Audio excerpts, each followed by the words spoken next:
1% of dudes rapping, they ain't nice as me. 98% ain't live the same type of life as me. The judge gave me life and then they sent me where the life is be. That level 4 with depth and vice, the type of stuff they like to see.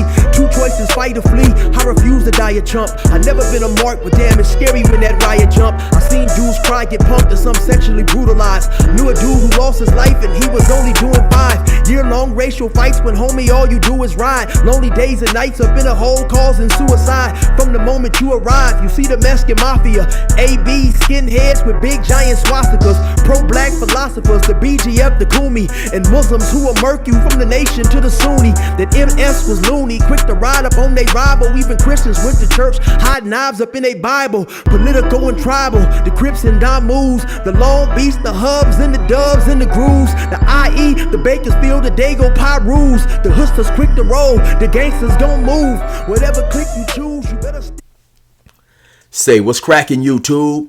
It's your boy 16 to Life, and I'm back like I'm on a parole violation. You're down!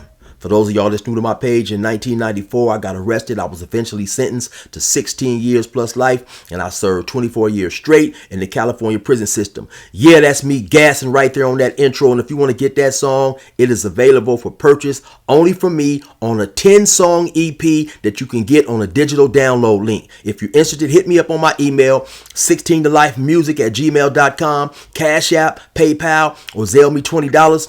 And I'm going to get it to you ASAP. Also, if you want to check out some more of my music, just type in 16 to Life gas stations or go to my YouTube playlist and scroll down to gas stations and you will find a lot of my music there. If you're new to the channel and you want to catch up on some of my older content, I'm telling you, I got some hilarious stories, things that'll keep you on the edge of your seat. A lot of boo-bops, boop-bop, beep-bop. Dudes getting them lefts and rights with all they might. Go to my YouTube playlist, check out Binge Watch the Best, and I'm telling you, you will definitely find a lot of stuff that's gonna have you amused. Now let's hop straight up into this story, man.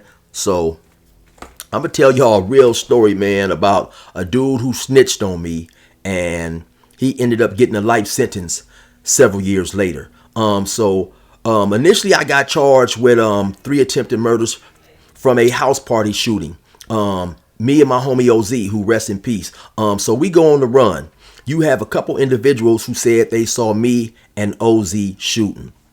And that's why the arrest warrant was put out for us in that particular party shooting incident. Maybe about 4 months, my homie OZ is arrested. Now, me and OZ, we grew up together. When OZ jumped off the porch, he had a lot of family who were Bloods, and that's the route he chose. Nevertheless, we remained good friends. The individuals who I got into it with at this party happened to be Bloods, or claimed they was.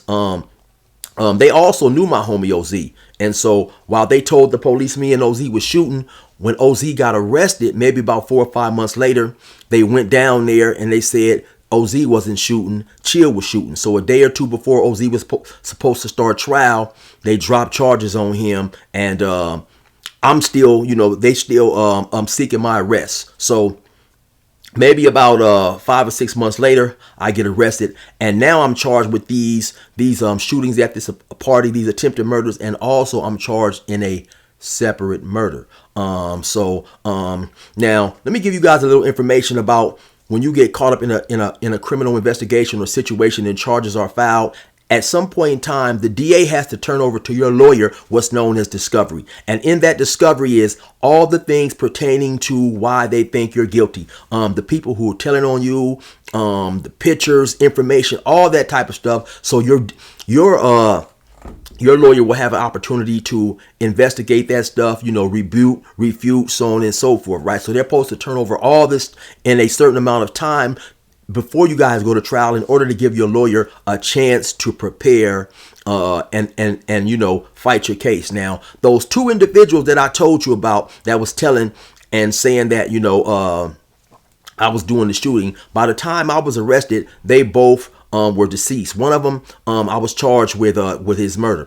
And so so while I'm going to trial and stuff, of course, when I'm getting ready to go to trial, the DA feels his case is kind of weak, right? So I'm sitting up in there, getting ready to go to trial and stuff. And so one thing that the DA has that is extremely unfair in the legal system is, let's just say, for instance, there's a dude, and so keep in mind too that when you have these gang shootings and stuff, a lot of times the people that are witnesses in these gang shootings and come to court and tell, they either are gang members themselves or they have gang related backgrounds, because these are the type of individuals that you will get who hang out and dwell in this type of environment. So now say you have a dude by the name of Troy that's telling on you, right? And before your case can come to trial, Troy gets caught up in some type of situation, and now he's facing going to prison himself. So now, of course, obviously now he doesn't want to come and testify because he doesn't want to eventually go down to prison and be labeled a snitch himself. So now what the DA will come do in many situations like that, Troy might be facing 5 years. They'll say, okay, Troy, well, listen, we'll give you 2 years probation and let you out of jail today. You come testify and we'll give you probation in this case that you are criminally looking at 5 years. And so, of course, that is very unfair, because even something like that where a dude is looking for his freedom and he's a gang member, he's out doing this, he's doing that, of course, that's going to be an incentive for him to come lie, tell the truth, testify, or whatever in order to keep his freedom. And so this is what the DA often does, right? And so that is a unfair advantage, because now, of course, you will have many individuals who will be persuaded to potentially say things that they believe the DA wants to hear in order to gain their freedom.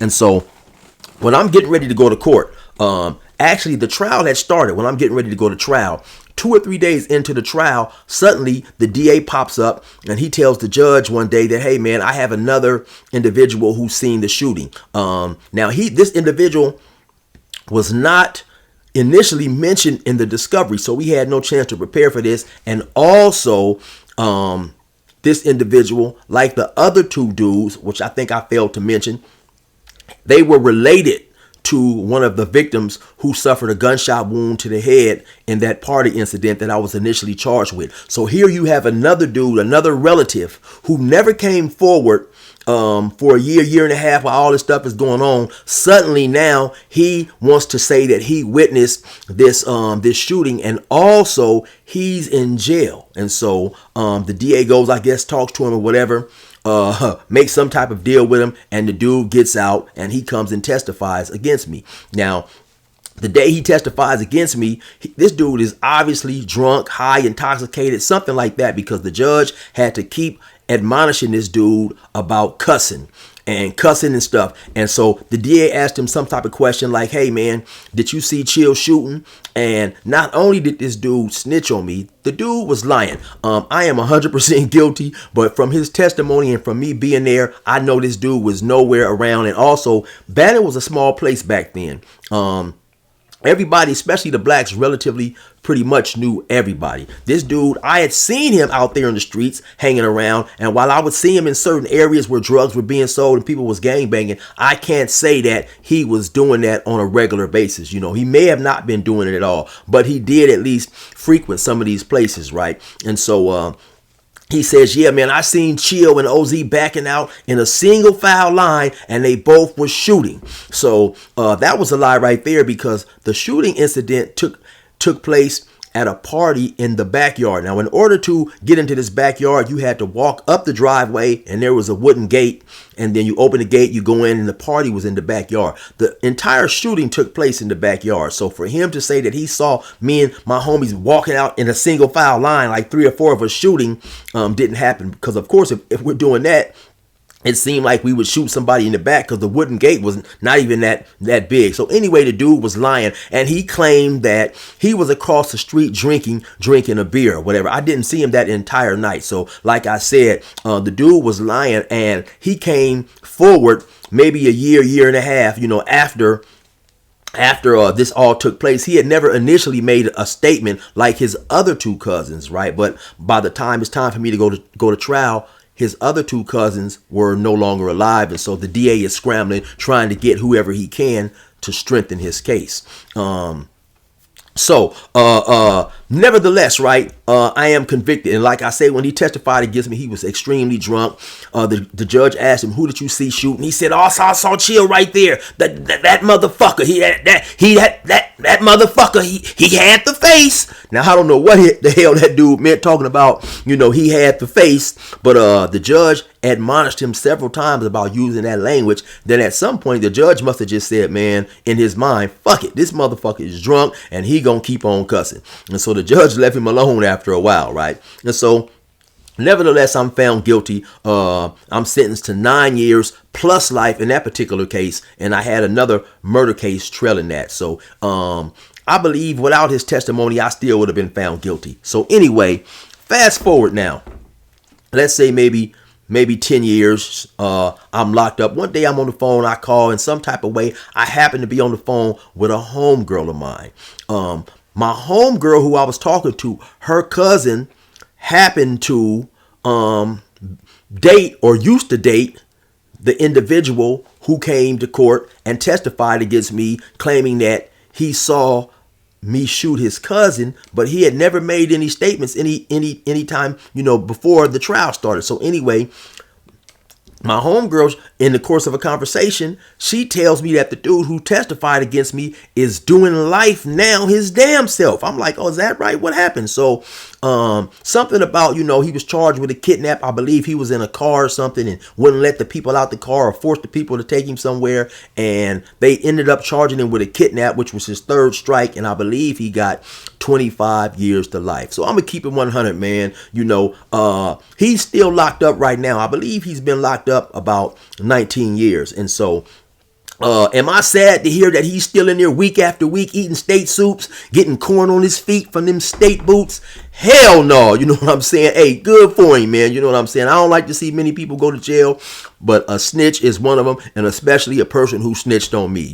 I'm rehabilitated to a certain degree, but I'm not rehabilitated that much where I'm going to be happy about a cat who can't get out of jail. So do your time like I did mine. So anyway, fast forward maybe another 6-7 years past that phone conversation, I'm at a prison known as CMC West. Now, CMC West was a level 2, and it had maybe about 3 or 4 yards on it. And the particular yard that I happened to be on, I forget if it was E yard or D yard or whatever, but there was another yard right next to it, and it had a fence like the one you guys see behind me that kind of separated us. And they had a certain line that you could walk to, and you couldn't go past that line because they did not want us hollering at the dudes who was on the other side, because you could clearly see them. They was maybe about 40-50 feet away. You could clearly see them, working out and stuff like that. So I was there for a while. I believe I had already went to the board and was found suitable for parole, meaning that I was going to come home. So when you found suitable in California,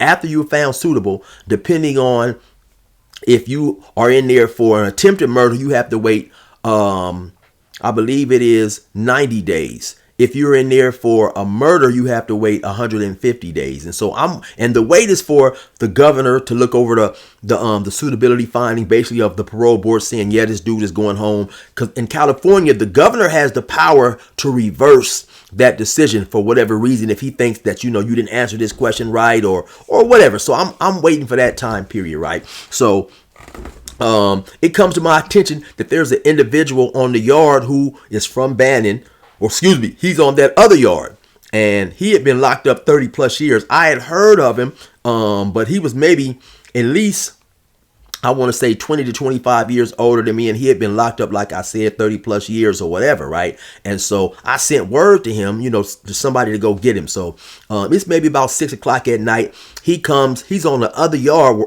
but we're hollering through the gate. So he's asking me, hey man, who is your family and stuff out there? So I say, Andre McDonald is my uncle. My uncle was maybe about 15 years older than me, somewhere around there, right? And so there's a dude next to him, and he says, the dude who I'm talking to, he says, who's Andre McDonald? And then the dude next to him said, oh man, Andre. I can hear him say he used to go with that girl Loopy. Now Loopy was at the time my uncle's wife, and a female that he had been with for a long time. So when the dude says that, even though I can't see him because it's nighttime and it's kind of dark, I understand that by his conversation, he obviously must be from Bannon too. And I hadn't heard anybody else from Bannon was over there. So I said, hey man, who is that? Who is that next to you? Who is that next to you? So when he says his name, originally his name doesn't register to me, right? I'm not going to say his name, but his name didn't register because when he was out there in Bannon, we had, unbeknownst to me and a lot of me and my homies, we had been mistakenly calling him by, we had been mispronouncing his name wrong. So let's just say if his name was Mick, we had been calling him Mike, not knowing. So when he represented himself by his name, he said, "Hey man, it's Mike." So initially it didn't register. So I said, "Who is your family out there?" Now, he happens to have the same last name of the individual who suffered a gunshot wound to the head, unfortunately, that night, which was his cousin. But he doesn't tell me that he's related to those individuals. He says, "I'm related to," and he names another family out there in Bannon. So initially it didn't register who he was. So I said, "Hey, so you talking about," and I name off a couple dudes from that family. He said, yeah, them is my family. So suddenly a guard walks up, SEAL walks up, says, "Hey man, don't you know you're not supposed to be, screaming and across the fence and blah, blah, blah, basically get up out of here, beat it, do it moving." So as I'm walking away, I'm thinking like, damn, who the hell was that dude? And then it dawns on me that it was the individual who got up on the stand and testified against me.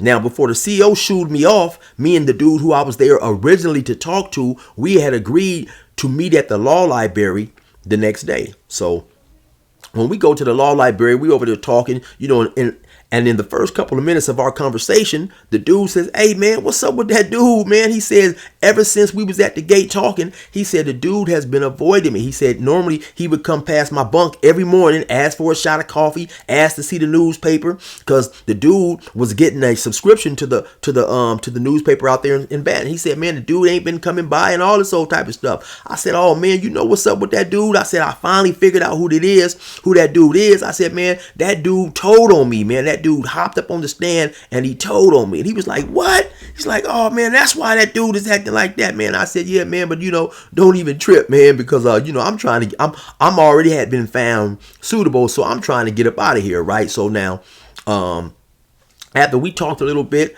and we left, in the course of me walking back, I happened to spot another individual, a homie of mine. While he's not from Bannon, I consider this dude a homie. Me and him had done time in several different institutions and had been knowing each other since about 98. So I said, "Hey man, such and such?" And he said, "Oh yeah, I know him."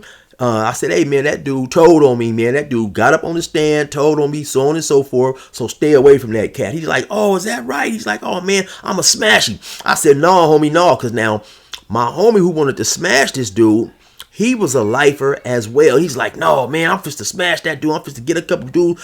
I said, "No, homie, because listen, that dude obviously had been here for a while before I got here. So if you guys can go over there and smash him, he's going to automatically assume that I sent the word, He's already told once, so it's safe to say that snitching is deep in his DNA. So, hey, man, leave that dude the hell alone, because then he may say, "Hey, man, you know what I'm saying? Chill got me smashed. Now they come messing with me and liable to, get me in some type of trouble, man, and mess off my parole date." And keeping it 100 at that point in time, man, seeing that dude smash with a state boot in his ass was not number one on my agenda. It's time for me to get up out of here, beat feet, and get on up out of here. By that time, I had done 24 years, right? So, man, I had to talk my homie off the ledge. He wanted to whoop this dude, man. And then, so my homie was on another yard, but he was a mentor in a self-help program. So he would go from yard to yard at times, signing dudes up who was interested in getting into that self-help group that he was doing. And every time I seen him, he's like, "Man, every time I see that dude, I just want to knock him in the face," and so on and so forth, and this and that. I said, "No,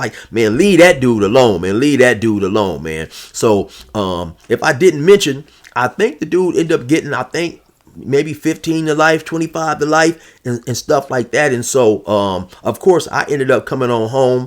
My homie who wanted to put a state boot in his ass, eventually he came home about 2 or 3 years later after I did. He's doing real well right now.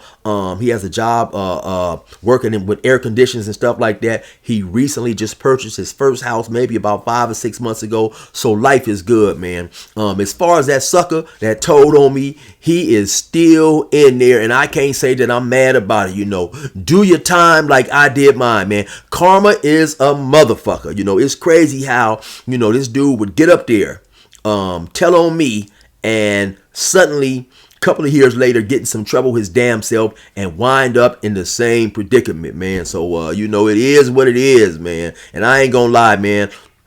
Periodically, they got this website where you can go and check and see individuals who have life.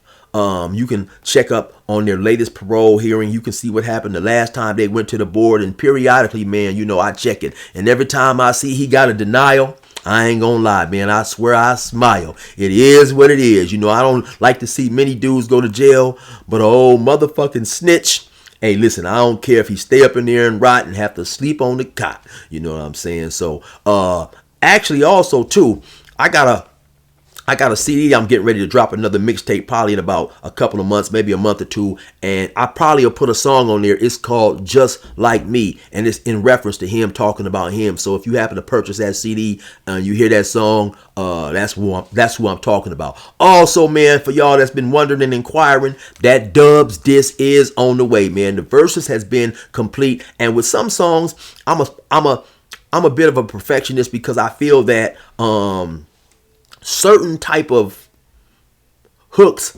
at times complement the song, right? The hook has to be something that's really catchy. That's something, in my opinion, that people can sing along to, and it has to be simple, right? So I had bounced around a few ideas and stuff, and you know, so when I'm rapping, man, or I create raps, I'll just play the instrumental and I'll drive around in the car and I'll just memorize stuff in my mind. That's how I'm doing it. So I had a few hooks and I didn't really think those were great, but I did eventually come up with something that I know y'all gonna love, man. So, hey, give me a moment. Only thing now I'm trying to figure out is if I'm gonna drop that song along with the next mixtape that I drop, or will I drop it as a single by itself? So in the near future. So anyway, man, for those that's wondering about that, the song is on its way. Anyway, y'all already know what it is, though. It's your boy 16 to Life. Resume normal program. These niggas ain't who they say they is, so beware. Fuck what they sayin', cause these cowards ain't playin' fair. They shoot at you shoot at them, they snitch, and they don't care. Fuck gang bangin', I'd rather be a square. These niggas ain't who they say they is, so beware. Fuck what they sayin', cause these cowards ain't playin' fair. They shoot at you shoot at them, they snitch, and they don't care.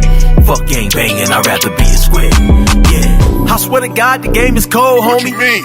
I popped on a pussy ass nigga after he stole on me. What happened next? That nigga came to court and told on me. Put that on something. I sold my soul, homie. Called the highway patrol on me, plus the sheriffs and cops. He told him my name was Eric and I carried a Glock. Soon as you start blowing shots, them niggas going to jail. Don't have a meeting with the cops and then you going to jail. They'll tell him about the shooting, take him, show him as well. DA trying to see your cash, they gon' throw him the nails. They wanna throw me up in the cell and have me with a L again. Back to strip searchers and guards, read my mail again. Had me far away in the bay, I'm talking Pelican. Eating cold ass soy burgers and warm gelatin. I'm far too intelligent to fall for that twice. Niggas yelling gang gang and ain't about that life. And they'll turn that right in front of your face. Get you found guilty plus 100 years on the case. Your mama in the court with tears running all on her face. Her baby shackled feet, hands and waist. God damn. These niggas ain't who they say they is, so beware.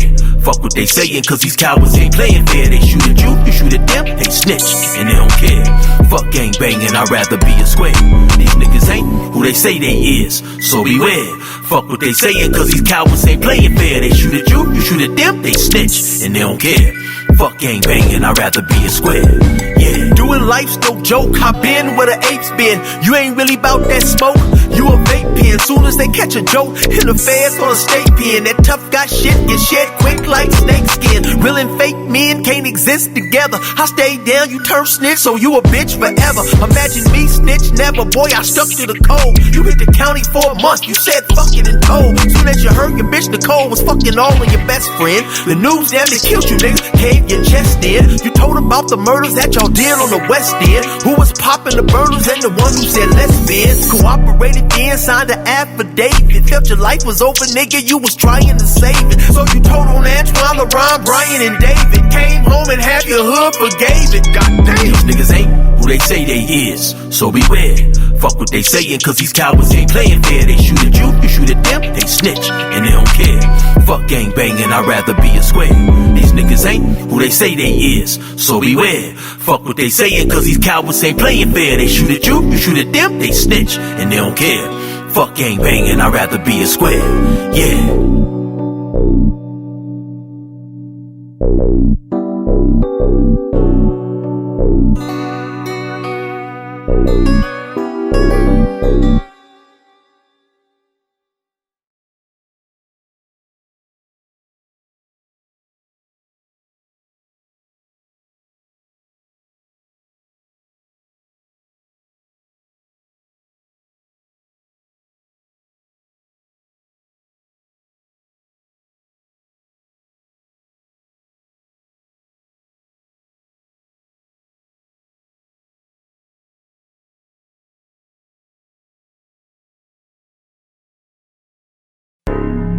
Hey, shit's hella fucked up out here, man. These chameleon ass niggas, cuz they pull up talking like they hard and they with the business. I'ma have to start running a background check and a live scan on these niggas, man. These niggas hollering other niggas' hoods and shit.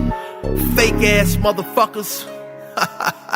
You know who I'm talking about, nigga. It's you. The game greasy, bitch, the game need me. Oh, you niggas don't know my name. The game greasy, bitch, the game need me. I'm out here doing my thing. The game greasy, bitch, the game need me. I swerve in my own lane. The game greasy, bitch, the game need me. Nigga, name shit gonna change. Them crackers let me out the gate, now the pressure's on. We bout to get this shit straight like a pressing comb. The wrong cat to get aggressive on.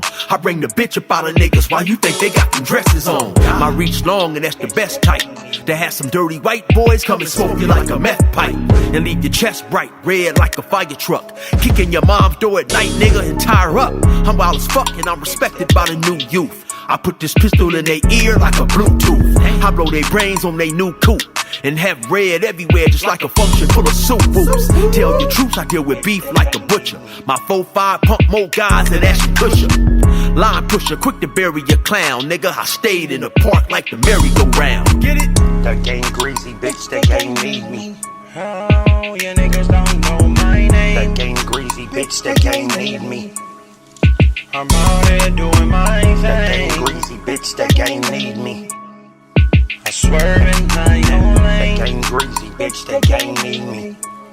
Nigga, name shit gonna change. I shook the coward on his hook cause it was hustle time. Only busted that you'll see me fucking with his Buster Rhymes. You spoken meth and doing lines like a dope fiend. Living foul, telling lies, hide behind a smoke screen. I'm trying to get rich by any means, except for turning to a bitch, being a snitch, or rocking skinny jeans. And a couple other things I disagree with. A lot of y'all tripping me, I'm sticking with this G shit. My heat spit, I get loony with the rifle. Riding by myself like I'm on a unicycle. I'm bad like Michael, no Randy, no Tito. I never been a bitch and I can put that on me though.